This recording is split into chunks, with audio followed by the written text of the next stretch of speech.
C'est ma première vidéo YouTube où je suis assise tranquille et que je parle en français. Et c'est hyper stressant. Je pense qu'on connaît tous ces marques de beauté fondées par des stars comme Fenty Beauty, Rem Beauty ou Os Laboratory. Toutes ces marques-là ont émergé dans les années 2018, 2019, 2020. Et honnêtement, je pensais que ces marques allaient flopper. J'ai un petit peu fait ma mauvaise langue, j'avoue. En fait, ces marques s'en sortent bien.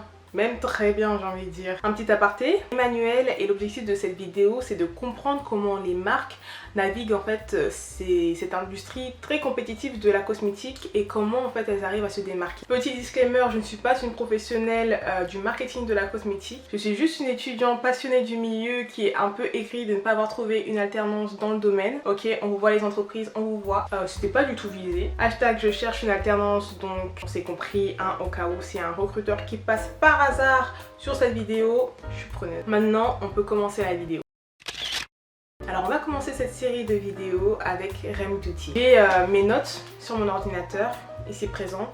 Donc si je regarde un petit peu de temps en temps en bas, bah, c'est parce que voilà, je regarde mes notes tout simplement. Alors la société a été créée le 9 février 2021 par Ariana Grande. Alors est-ce que je dois vraiment expliquer qui est Ariana Grande? Je vais mettre des photos, je pense que c'est pas vraiment nécessaire. C'est une chanteuse, une actrice qui est mondialement connue et qui a fait ses preuves durant ces années. Ça fait maintenant longtemps qu'elle est dans l'industrie de la musique, donc je pense que on peut passer. Allez, on passe. Et le premier lancement en fait de la marque Rem Beauty a été fait le 12 novembre 2021, donc ça date quand même.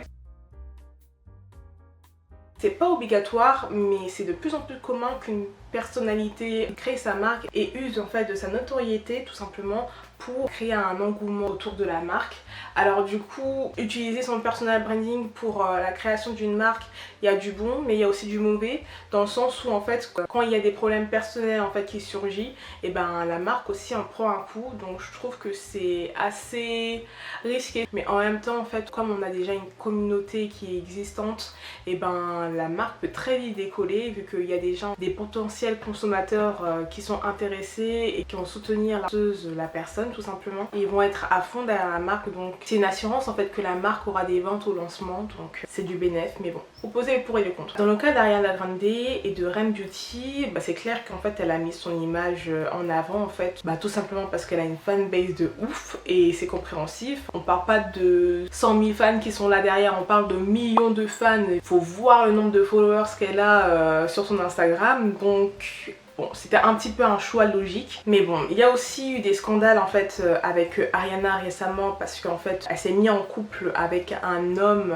marié, il me semble, marié ou en couple, et la femme en fait était enceinte quand Ariana Est-ce que ce sont des rumeurs ou c'est la vérité? On ne saura jamais, mais ça entache beaucoup l'image d'Ariana et du coup par ricochet ça entache aussi sa marque. Donc comme quoi, faut toujours faire attention. Selon moi, la marque a été construite vraiment pour des jeunes femmes, des jeunes filles entre 16-25 ans. Alors au niveau des prix, les prix sont très abordables. On est sur du moyen gamme, je sais pas si je peux dire ça, moyen gamme. C'est pas du genre du Chanel où tu payes 60 € le fond de teint quoi. On est vraiment sur quelque chose qui est abordable, donc des jeunes personnes qui sont actives, des étudiantes, que ce soit petite lycéenne de 17 ans, toutes ces personnes-là peuvent se procurer du coup ces produits, et c'est aussi en fait la cible de ces musiques en général. Les fans d'Ariana Grande sont des jeunes filles, donc ça rentre parfaitement en fait dans sa ligne. Donc c'est juste une continuation en fait de sa cible. Au niveau de la qualité, les produits sont d'assez bonne qualité. Je ne les ai pas essayés. Je n'ai pas essayé la marque Rem Beauty. Je ne possède pas de produits Rem Beauty. Et même sur Sephora, quand j'y vais, bon, c'est pas une marque que je me suis dit je vais essayer la marque en fait. Personnellement, c'est pas une marque qui m'attire forcément, donc je pourrais pas vous dire. Mais il y a beaucoup de revues en fait des influenceurs du coup au lancement des produits, surtout en 2021, produits qui sont moins bons. Mais en général, bon, ça passe ou ça casse, ça dépend des personnes. Donc après, c'est une marque qui est très engagée et qui possède beaucoup de labels comme le label vegan, cultifruits, etc., qui est très éthique. La marque a été beaucoup promue sur les réseaux sociaux. J'ai envie de dire c'est le classique du marketing en cosmétique, donc promotion sur TikTok, Instagram et YouTube. avec les PR notamment. La marque envoie les produits aux influenceurs qui les testent et donnent leur avis sur les réseaux sociaux. La marque a aussi beaucoup joué avec la DA, la direction artistique. Donc c'était très graphique avec un univers très spécifique, tout ce qui est cosmos, spatial, galaxie, très métallique aussi, avec le packaging qui ont vraiment cet aspect métallique. Un petit peu l'univers Brave Free d'Ariana Grande, Star Trek. Ça se rejoint un petit peu. Après, si la DA a été très cool, etc., je reviens au fait que personnellement, je connais personne qui a acheté en fait la marque d'Ariana Grande. Je vois sur les réseaux, mais en France, j'ai l'impression que c'est pas très répandu en fait. Je connais personne en fait, même les influenceuses. Après, ils ont fait leur petite revue en fait avec le PR, mais je n'ai pas vu d'elles-mêmes acheter en fait le produit d'Ariana Grande. Je sais pas si vous voyez ce que je veux dire. Donc je pense que c'est aussi un point à noter dans tout ça. Ensuite au niveau de la distribution, très classique, internet, Ulta, la distribution se fait principalement à Ulta aux États-Unis, Sephora en France, ça vient d'arriver en 2023. Il me semble. Donc c'est aussi peut-être pour ça qu'on n'entend pas beaucoup parler en France, mais quand même, enfin, ça fait quand même un petit temps que la marque a fait le premier lancement, mais c'est toujours aussi silencieux, je trouve. En attendant, ma caméra m'a lâché, donc on va essayer de faire au plus vite. C'est reparti. Et je me suis dit, mais c'est vrai, c'est tellement logique. En fait, avant de lancer sa marque Rem Beauty, Ariana avait déjà sa marque de parfum qu'elle avait lancée en 2015. Donc ça fait déjà un petit moment, un bon petit moment que je dirais, qu'en fait elle connaît l'industrie de la cosmétique. Même si c'est vrai que le parfum et le maquillage c'est pas la même chose, mais je veux dire elle a quand même réussi à avoir une société pérenne dans l'industrie de la parfumerie, ce qui n'est pas rien. Et donc oui, et en plus je me souviens moi, donc en 2015 j'avais 15 ans vu que je suis une 2000. Ouais, 2000. Bref. Et en plus, je me souviens que quand la marque a lancé, je me souviens que je voulais tellement acheter ces parfums. J'avais vu les teasers et tout. J'étais en mode, mais oui, je veux ces parfums. L'ancienne Ariana Thor en moi est tremblée, littéralement tremblée. Mais bon, à l'époque, ils vendaient pas encore les parfums en France. C'est quand même beaucoup plus tard, je pense, qu'ils ont commencé à vendre les parfums en France. Donc, je n'avais pas. C'est tout, l'affaire est close. Donc, pour vous dire un petit peu l'ampleur en fait du business, de la société, Cloud, donc c'est un de ces parfums, était acheté toutes les 11 secondes au Royaume-Uni en 2022. Pour vous dire un petit peu l'ampleur du truc, quoi. Et donc, en 2022, la société faisait près de 820 millions de pounds.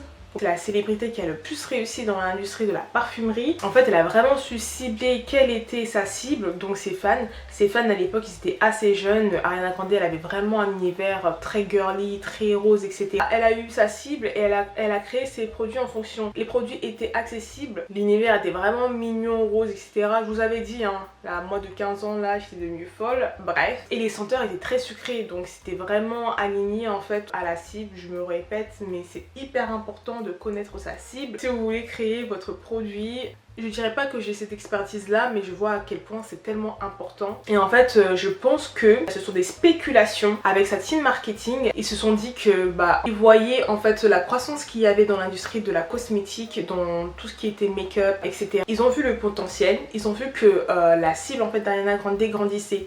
Donc on passait des adolescentes 17-18 ans à des jeunes femmes, des jeunes adultes. Ils ont vu qu'il y avait du coup quelque chose à faire avec ça, et donc une marque de maquillage.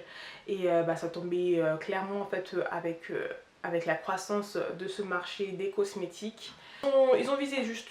L'équipe a visé juste. Bravo à l'équipe de marketing qui entoure Ariana Grande, parce que visiblement ça marche. Excusez-moi encore pour le changement de qualité, ma caméra m'a fait faux bond. Du coup, voilà, j'avais envie de terminer la vidéo. Donc j'ai pris mon iPhone et puis on continue vite fait pour la conclusion. Alors en 2023, il a été reporté que Rem Beauty a un revenu de 88,7 millions de dollars. Ouais. Ce qui place en fait Ariana en 4e place dans le classement des célébrités, avec l'entreprise de cosmétiques la plus rentable derrière Rihanna en première place. Priyanka Chopra, je savais même pas qu'elle avait une entreprise de cosmétiques elle, mais c'est plus tout ce qui est hair care. Et Kylie Cosmetics du coup en 3e place, et ensuite Ariana Grande. Il y a même certains de ces produits qui sont récompensés, ce qui n'est pas rien, hein. je pense vraiment qu'ils sont dans cette optique de faire grandir Rem Beauty parce que j'ai vu qu'ils ont engagé une nouvelle directrice artistique et une nouvelle CEO qui est d'ailleurs, qui a déjà un background de dingue. J'ai mis ça ici. Et, euh, et j'ai vu aussi qu'il y a certains organismes qui ont investi en fait dans Rem Beauty, dont Hybe. J'ai trouvé ça drôle. Donc c'est les superstars, superstars. Vous m'avez compris. Si vous connaissez pas Hybe, c'est une grande société en fait coréenne de production de musique. En fait, ce sont eux qui ont produit BTS, New Jeans, Seraphim, des gros noms de la K-pop aujourd'hui. Et du coup, ils ont investi dans une marque de cosmétiques. Bah, c'est bien, franchement, il faut leur petit investissement par-ci par-là, dans la musique, dans la cosmétique, sûrement dans l'immobilier. Voilà. La conclusion de cette vidéo, c'est que je trouve que c'est bien de créer une marque de cosmétiques, c'est très bien. Après, pour moi, le plus dur quand on est célèbre comme ça et qu'on a les moyens, c'est pas de créer la marque de cosmétiques en soi, mais après, la question que je me pose, c'est que quand on a les moyens comme ça, qu'on est célèbre, qu'on a la notoriété, qu'on a les fans qui suivent avec, qu'on a la communauté, etc., le plus dur, ce n'est pas de créer le produit, de créer la marque, la direction artistique, etc. Parce que dans tous les cas, tu as en fait une team d'experts en fait dans le domaine. Pour moi, c'est pas ça le plus compliqué. C'est pas de créer le produit, mais c'est de faire en fait perdurer la marque dans le temps et de créer des produits innovants.